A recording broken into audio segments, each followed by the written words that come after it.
ఏపీలో ఎన్నికల ప్రచారం తారాస్థాయికి చేరింది. సీఎం జగన్, చంద్రబాబు ఒకరిని ఒకరు టార్గెట్ చేసుకుంటూ ఎన్నికల ప్రచారం కొనసాగిస్తున్నారు. జగన్ సొంత జిల్లా కడపలో చంద్రబాబు పర్యటిస్తున్నారు. అటు జగన్ అనంతపురం జిల్లాలో ప్రచారం చేస్తున్నారు. ఈ సమయంలోనే కూటమి గెలుపు అవసరం గురించి వివరించిన చంద్రబాబు రాయలసీమ జిల్లాలో ఫోకస్ చేశారు.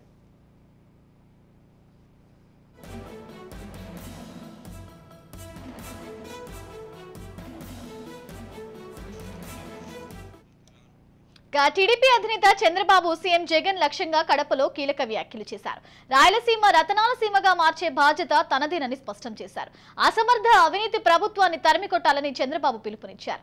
కడపకు స్టీల్ ప్లాంట్ వచ్చి ఉంటే వేలాది మందికి ఉద్యోగాలు వచ్చేవని పేర్కొన్నారు. 2 సార్లు శంకుస్థాపనలు, ప్రారంభోత్సవాలు చేసి స్టీల్ ప్లాంట్ ఏం చేశారని ప్రశ్నించారు. తమ హయాంలో రాయలసీమకు కియా మోటార్స్ తీసుకొచ్చామని చంద్రబాబు చెప్పుకొచ్చారు. 5 ఏళ్ల కాలంలో రాయలసీమకు ఏం చేశారు జగన్ చెప్పాలని చంద్రబాబు సవాల్ చేశారు.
టీడీపీ అధినేత చంద్రబాబు సీఎం జగన్ లక్ష్యంగా కడపలో కీలక వ్యాఖ్యలు చేశారు.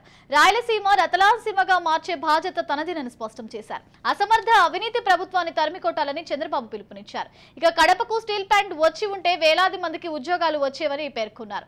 2 సార్లు శంకుస్థాపనలు, ప్రారంభోత్సవాలు చేసి స్టీల్ ప్లాంట్ ఏం చేశారని ప్రశ్నించారు. తమ హయాంలో రాయలసీమకు కియా మోటార్స్ తీసుకొచ్చామని చంద్రబాబు చెప్పుకొచ్చారు. 5 ఏళ్ల కాలంలో రాయలసీమకు ఏం చేశారు జగన్ చెప్పాలని చంద్రబాబు ప్రశ్నించారు. ఇదే అంశానికి సంబంధించి మరింత సమాచారం మా చిత్తూరు ప్రతినిధి సుధీర్ అందిస్తారు. సుధీర్, మనం చూసుకుంటే ఏపీ ఎన్నికలే లక్ష్యంగా అటు ప్రతిపక్షం, ఇటు ప్రధాన పార్టీలు రెండు ఒకరిపై ఒకరు విమర్శలు, ప్రతివిమర్శలు చేసుకుంటూ వస్తున్నాయి. ఈ నేపథ్యంలో చంద్రబాబు తాను కొన్ని హామీలు నెరవేర్స్తారంటూ కూడా అటు హామీలు ఇస్తున్న పరిస్థితి కనిపిస్తుంది. దీనికి సంబంధించి అప్డేట్ ఏంటి? ఇప్పటికీ చూసుకున్నట్టయితే ఇరు పార్టీలు అధినేతలైనటువంటి అటు తెలుగుదేశం పార్టీ అధినేత అయినటువంటి చంద్రబాబు, ఇటు వైకాపా సంబంధించినటువంటి పార్టీ అధినేత జగన్మోహన్ రెడ్డి, ఇద్దరు కూడా అధినేతలు రాష్ట్ర వ్యాప్తంగా ఈ యొక్క ప్రచారం అనేది ముమ్మరంగా కొనసాగిస్తున్న ఎన్నికల్లో భాగంగా ఈ నేపథ్యంలో ఇప్పటికే ప్రజాగలం అనేటువంటి పేరుతో చంద్రబాబు నాయుడు మొత్తం కుప్పం నుంచి ప్రారంభించినటువంటి యాత్రలో భాగంగా మొదట పలమనేరు, అలాగే అనంతరము నగిరి, తర్వాత మదనపల్లి చిత్తూరు జిల్లాలో చూసుకుని కర్నూలుకి రావడం జరిగింది. కర్నూలులో ఈ యొక్క ప్రజాగలంలో భారీ బహిరంగ సభ ఏర్పాటు చేసిన అనంతరం అక్కడ ఈ యొక్క డిస్ప్లేలు ఏర్పాటు చేసి గతంలో ఇచ్చినటువంటి ముఖ్యమంత్రి జగన్మోహన్ రెడ్డి ఏ విధమైనటువంటి హామీలు ఇచ్చారు, గతంలో ప్రస్తుతం ఎలా ఉంది అనేటువంటి నేపథ్యంలో కూడా ప్రజలను ఉద్దేశించి ఆ యొక్క విజువల్స్ రూపంలో, ఆ యొక్క స్పీచ్ రూపంలో కూడా చూపించడం జరిగింది. పోలవరం ప్రాజెక్టు పూర్తిగా నిర్మిస్తాము అనేటువంటి మాటలు కానివ్వండి, అలాగే మద్యాన్ని పూర్తిగా నిర్మూలిస్తాను నేను ఈ యొక్క అధికారంలోకి వచ్చిన తర్వాత అనడం కానివ్వండి, అలాగే ఉద్యోగాలు కానివ్వండి, ఇవన్నీ కూడా ప్రతి ఒక్కటి ఏదైతే జగన్మోహన్ రెడ్డి హామీలు ఇచ్చాడో ఇవన్నీ కూడా విజువల్స్ రూపంలో ప్రతి ఒక్క సభ వద్ద ఇవి ఏర్పాటు చేసి ప్రజలంతా కూడా వీక్షించే విధంగా, చూసే విధంగా ఏర్పాటు చేసిన పరిస్థితి. ఇప్పటికే తీసుకున్నట్టయితే గతంలో కియా మోటార్స్ ఏర్పాటు చేసినట్టు అనంతపురం జిల్లాలో ఏర్పాటు చేసినటువంటి మోటార్స్ కూడా తిరిగి ఇక్కడ నుంచి బయట ప్రాంతానికి వెళ్ళిపోవడం, అలాగే చాలా వరకు పరిశ్రమలన్నీ కూడా ఈ యొక్క రాయలసీమ ఏర్పాటు చేసినటువంటి పరిశ్రమలన్నీ కూడా బయట ప్రాంతాలకి తిరిగి వెళ్ళిపోయిన దాన్ని దృష్టిలో ఉంచుకొని ప్రజలను ఉద్దేశించి ఇవన్నీ కూడా గుర్తు చేసి మాట్లాడేటువంటి పరిస్థితి ఉంది. ప్రస్తుతము చిత్తూరు జిల్లా, తిరుపతి జిల్లా శ్రీకాళహస్తిలో ఈ యొక్క ప్రజాగల కార్యక్రమంలో భారీ బహిరంగ సభకి చంద్రబాబు నాయుడు ఇచ్చేశారు. 5 గంటల ప్రాంతంలో ఈ యొక్క సభ కూడా ప్రారంభమైంది. భారీగా ఇక్కడ ఉన్నటువంటి ప్రజలు కావచ్చు, కార్యకర్తలు అందరూ కూడా చేరుకున్నటువంటి పరిస్థితి ఉంది. అయితే ఇక్కడ ఉన్నటువంటి ప్రస్తుతం వైసీపీ ఎమ్మెల్యే బిఎఫ్ మసూద్ ఉన్నప్పటికీ ఇక్కడ తెలుగుదేశం పార్టీ అభ్యర్థి మాజీ దివంగత మంత్రి అయినటువంటి బొజ్జల గోపాలకృష్ణారెడ్డి తనయుడు సుధీర్ రెడ్డికి ఇక్కడ టికెట్ ఖరారు చేశారు. అయితే మొదట్లో స్వల్పంగా అటు ఈ యొక్క జనసేన పార్టీకి కావచ్చు, అలాగే తెలుగుదేశం పార్టీలో ఉన్నటువంటి సీనియర్లు కావచ్చు అసంతృప్తిగా ఉన్నప్పటికీ అధిష్టానం మేరకు వీళ్ళంతా కూడా ఈ రోజు ఒక్కటే ఈ యొక్క ప్రజా వేదికని మొత్తం కూడా పూర్తిగా భారీగా సక్సెస్ఫుల్ గా చేసే విధంగా అందరూ కూడా ఇక్కడ చేరుకోవడం జరిగింది. అటు ఎస్వి నాయుడు కావచ్చు, ఇక బొజ్జల వర్గం కావచ్చు, ఇటు జనసేన సంబంధించినటువంటి కోట వినూత కావచ్చు, వీళ్ళంతా కూడా ఏకమై ఈ రోజు యొక్క ప్రోగ్రామ్ ను కూడా భారీ సక్సెస్ఫుల్ గా చేయడానికి ముందుకు వచ్చినటువంటి పరిస్థితి. అయితే ప్రతి ఒక్క ప్రదేశంలో తీసుకున్నట్టయితే గతంలో ఇచ్చినటువంటి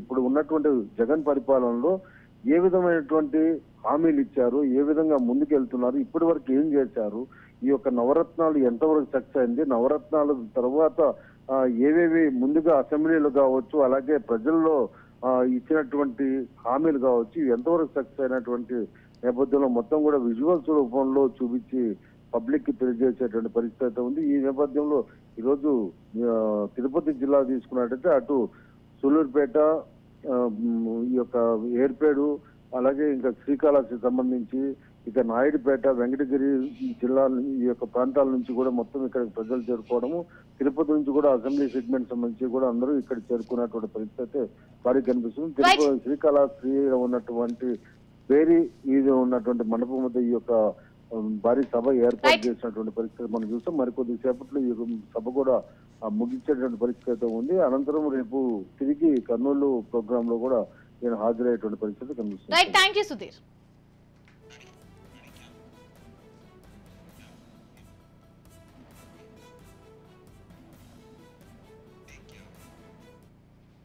ఎన్నికల్లో కూటమి గెలవడం ఖాయమని, వైసీపీ ఓడిపోవడం తథ్యమని చంద్రబాబు ధీమా వ్యక్తం చేశారు. పులివెందుల ప్రజలు కూడా జగన్ నమ్మేది లేదన్నారని, ఇక ప్రజల్లో స్పష్టమైన మార్పు కనిపిస్తుందని విశ్లేషించారు. ప్రస్తుతం రెండూ మారిందని చంద్రబాబు చెప్పుకొచ్చారు. వైసీపీ నేతల దాడులకు టీడీపీ కార్యకర్తలు భయపడడం లేదని చంద్రబాబు వ్యాఖ్యానించారు. రాయలసీమకు నీళ్లిస్తే కోనసీమ కంటే మిన్నంగా తయారవుతుందని చంద్రబాబు వ్యాఖ్యానించారు. పోలవరం పూర్తి చేసి గోదావరి నీళ్లు రాయలసీమకు తీసుకురావాలనేది తన సంకల్పంగా పేర్కొన్నారు. ఇందుకోసం 72% పనులు పూర్తి చేశామని వెల్లడించారు. క్విట్ జగన్, సేవ్ రాయలసీమ నినాదం కావాలని చంద్రబాబు సూచించారు.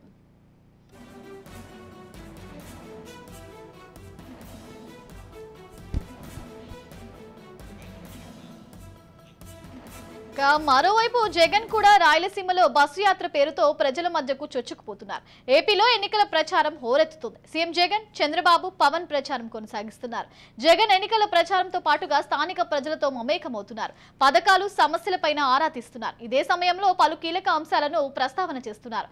తన పాలనలో అందించిన సంక్షేమం గురించి వివరిస్తున్నారు. 58 నెలల కాలంలో ప్రతి ఇంటికి మంచి చేశామని చెప్తున్నారు. తన పాలనపైన ప్రజాభిప్రాయం తెలుసుకుంటున్నారు.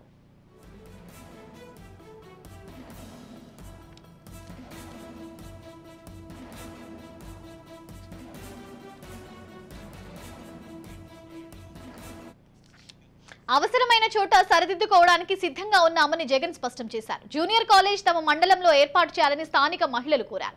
నాడు నేడు కింద ప్రతి మండలంలో 2 జూనియర్ ప్రభుత్వ కాలేజీలు వస్తున్నాయని, ఒక కాలేజీ పూర్తిగా విద్యార్థులకే ఉండేలా నిర్ణయం చేస్తామని వెల్లడించారు.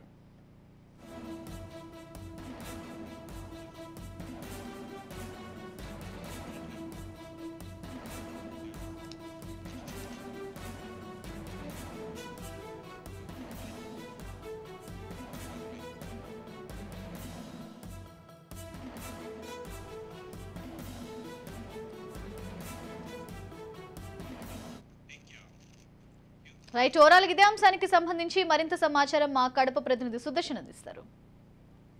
కూడా రాలేదు, ఎండలు మండిపోతున్నాయి. ముఖ్యంగా రాయలసీమ జిల్లాలో ఈసారి చాలా తక్కువ వర్షపాతం నమోదవడంతో ఎండలు విపరీతంగా కాస్తున్నాయి. ఇప్పటికే 42 డిగ్రీల ఉష్ణోగ్రత రాయలసీమ జిల్లాలో నమోదవుతుంది. అయితే అంతకన్నా మించిన వేడి ఇక్కడ ఒకటి మొదలైంది. అదే పొలిటికల్ వేడి. 2 ప్రధాన పార్టీల అధినేతలు రాయలసీమలో ప్రచారం చేస్తూ ఉండడంతో వాడివేడి కామెంట్స్తో రాజకీయాలు వేడెక్కాయి. మిట్ట మధ్యాహ్నం ఎండలో కూడా చంద్రబాబు నాయుడు తన పదునైన అస్త్రాలను వదలడంతో మరింత వేడి పుట్టిస్తున్నాయని చెప్పవచ్చు. ఒకవైపు బస్సు యాత్ర ద్వారా జగన్మోహన్ రెడ్డి కడప జిల్లాలో మొదలుపెట్టి కర్నూలు జిల్లా వరకు కొనసాగుతుంది. ఈరోజు కర్నూలు జిల్లాలో ఆయన కొన్ని ఆసక్తికరమైన వ్యాఖ్యలు చేశారు. ఒకవైపు జగన్మోహన్ రెడ్డి బస్సు యాత్ర చేస్తూ రాయలసీమ జిల్లాలు దాటుకుని వెళుతూ ఉంటే చంద్రబాబు నాయుడు ఆయన వెనుక వైపునే వస్తూ జగన్ పైన రాజకీయ పొలిటికల్ కౌంటర్స్ విసురుతూ ఆయన మరింత రాజకీయ వేడిని రాజేస్తూ ఉన్నారు. ఈరోజు చంద్రబాబు నాయుడు ప్రొద్దుటూరులో ఒక రోడ్ షోలో పాల్గొని చిన్నపాటి బహిరంగ సభలో ఆయన ప్రసంగించారు. మేమంతా సిద్ధం పేరుతో సీఎం జగన్మోహన్ రెడ్డి చేస్తున్న బస్సు యాత్రలో భాగంగా కర్నూలు జిల్లాలో జగన్ కొన్ని హాట్ కామెంట్స్ చేశారు. రాబోయే ఎన్నికలు పేదలకు పెత్తందారులకు మధ్య జరగబోతూ ఉన్నాయి. మే 13న ఏపీలో జరిగే కురుక్షేత్ర సంగ్రామం పేదలకు పెత్తందారులకు మధ్య జరగబోతుంది. కాబట్టి మేమంతా పేదల పక్షాన ఉన్నాము, పేద ప్రజలకు మేలు చేసే ప్రభుత్వం ఇది అంటూ ఆయన ఆ యాంగిల్లో ఇంతవరకు పేదలు పెత్తందారులు అనే ఈక్వేషన్ తీసుకొచ్చారు. అయితే సరికొత్త ఈక్వేషన్ ఈరోజు జగన్మోహన్ రెడ్డి చెప్పారు. పేదలంటే పేద ప్రజలే కాదు, తమ పార్టీ తరఫున పోటీ చేస్తున్న అభ్యర్థులందరూ కూడా పేదవారే. వారు ఎలక్షన్లో జనానికి పంచడానికి కనీసం వాళ్ళ దగ్గర డబ్బులు కూడా లేదు. వాళ్ళపైన పోటీ చేస్తున్నటువంటి టీడీపీ అభ్యర్థులు అందరూ ధనవంతులే అంటూ ఆయన పేదలకు వర్సెస్ పెత్తందారులకు మధ్య జరుగుతున్న ఈక్వేషన్కు సరికొత్త అర్థం చెప్పే ప్రయత్నం చేశారు. కర్నూలు జిల్లాలో ఆయన మాట్లాడుతూ బివి రమణయ్య కర్నూలు ఎంపీగా వైసీపీ తరపున ఎవరైతే పోటీ చేస్తున్నారో ఆయన పేదవాడే అని చెప్పారు. బుట్టా రేణుక పేదవారే. ఆలూరు ఎమ్మెల్యేగా పోటీ చేస్తున్న విరూపాక్ష పేదరాలు, ఆమె దగ్గర ఏం లేదు. కోడుమూరు అభ్యర్థి డాక్టర్ సతీష్ పేదవాడే. ఇక కర్నూలు సిటీకి సంబంధించి ఎమ్మెల్యేగా పోటీ చేస్తున్నటువంటి రాజీనామా చేసి ఐఏఎస్గా రాజీనామా చేసి బరిలో దిగుతున్న ఇంతియాజ్ కూడా పేదవాడే. కాబట్టి తాను పేదవాళ్ళందరికీ కూడా సీట్లు ఇచ్చాను, వాళ్ళకు మీకు ఓటుకింత అని ఇచ్చుకోవడానికి కూడా వాళ్ళ దగ్గర డబ్బులు లేదు. కాబట్టి మా వైపున ఉన్నటువంటి అభ్యర్థులందరూ పేదవారు, వారి వైపున పోటీ పెట్టినటువంటి కూటమి అభ్యర్థులందరూ ధనవంతులు. కాబట్టి ఈ పోటీ పేదలకు పెత్తందారులకు మధ్య జరుగుతూ ఉందంటూ ఆయన చెప్పుకొచ్చే ప్రయత్నం చేశారు. వీటికి కౌంటర్గా చంద్రబాబు నాయుడు ఈరోజు కడప జిల్లా పొద్దుటూరులో జరిగినటువంటి రోడ్ షోలో ఆయన మరికొన్ని హాట్ కామెంట్స్ చేశారు. ఆయన చేసినటువంటి సరికొత్త నినాదాన్ని కూడా ఇచ్చారు. ఈరోజు క్విట్ జగన్ సేవ్ రాయలసీమ. రాయలసీమకు అసలు జగన్ ఏమీ చేయలేదు, రాయలసీమను జగన్ నుంచి విముక్తి చేయండి, రాయలసీమను కాపాడుకోండి అంటూ కూడా ఆయన ఓటర్లకు పిలుపునిచ్చిన పరిస్థితి ఉంది. వైసీపీ అంటే హింస హత్య రాజకీయాలే గుర్తొస్తాయి, టీడీపీ అంటే నీళ్లు ప్రాజెక్టులు పరిశ్రమలు గుర్తొస్తాయి అంటూ కూడా ఆయన చెప్పుకొచ్చిన పరిస్థితి ఉంది. ఇక కొన్ని కొత్త డైలాగ్స్ కూడా ఆయన చెప్పారు. ట్రెండ్ మారింది, ఇక వైసీపీ బెండు తీస్తారు ఓటర్లు అంటూ కూడా ఆయన ప్రాసతో కూడినటువంటి కొన్ని డైలాగులను కూడా చెప్పారు. కడపకు జీవనాడిగా ముఖ్యంగా రాయలసీమలో నిరుద్యోగులకు ఉద్యోగ అవకాశాలు కల్పించే స్టీల్ ప్లాంట్ విషయంలో జగన్మోహన్ రెడ్డి 2 సార్లు శంకుస్థాపన చేశాడు. అదే టీడీపీ ప్రభుత్వం ఉంటే శంకుస్థాపనలు కాదు కదా, ఈ రోజుకి ప్రారంభోత్సవం చేసి ఉండేవాళ్ళము, ఫ్యాక్టరీని ఓపెన్ చేసి ఉండేవాళ్ళం అంటూ కూడా ఆయన చెప్పుకొచ్చే ప్రయత్నం చేశారు. రాయలసీమకు నీళ్ళు ఇస్తే కోనసీమగా మారుతుంది, అలాంటి రాయలసీమకు కనీసము నీళ్ళు ఇవ్వలేకపోయింది ఈ వైసీపీ ప్రభుత్వము అంటూ కూడా ఆయన చెప్పుకొచ్చిన పరిస్థితి ఉంది. ఇక పరిశ్రమల విషయానికి వస్తే ఒక్క పరిశ్రమనైనా రాయలసీమలో ఈ 5 ఏళ్లలో జగన్మోహన్ రెడ్డి కొత్తగా తెచ్చారా అంటూ ఆయన ప్రశ్నించడంతో పాటు తమ ప్రభుత్వంలో తెచ్చినటువంటి కియా కార్ల ఫ్యాక్టరీని ఆయన ప్రస్తావించారు. 12 లక్షల కార్లు ఈరోజు కరువు జిల్లా రాయలసీమలో తయారై ప్రపంచవ్యాప్తంగా పరుగులు పెడుతున్నాయి, అది నా బ్రాండు, అది టీడీపీ యొక్క విజన్ అంటూ కూడా ఆయన చెప్పుకొచ్చే ప్రయత్నం చేశాడు. ఇక రాయలసీమకు నీళ్ళు ఇవ్వాలన్న తపనతో పోలవరాన్ని పూర్తి చేసి రాయలసీమకు నీళ్ళు ఇవ్వాలి అన్న ఉద్దేశంతో ఒక పట్టుదలతో తాము 72% పోలవరం పనులు పూర్తి చేస్తే జగన్మోహన్ రెడ్డి వచ్చిన తర్వాత దాంట్లో 1% కూడా పనులు పూర్తి కాలేదు, ఎక్కడ వేసిన గొంగలి అక్కడే ఉంది అంటూ కూడా ఆయన చెప్పుకొచ్చిన పరిస్థితి కనిపిస్తూ ఉంది. ఇక వీళ్ళిద్దరి కామెంట్స్తో పోటాపోటీ ప్రచారాలతో ఒకరిపై ఒకరిని విసురుకుంటున్నటువంటి రాజకీయ విమర్శలతో రాయలసీమ రాజకీయాలు మరింత వేడెక్కాయని వీడియో జర్నలిస్ట్ నాగమూరి రెడ్డితో సుదర్శన్ రెడ్డి, రాజ్ న్యూస్, కడప.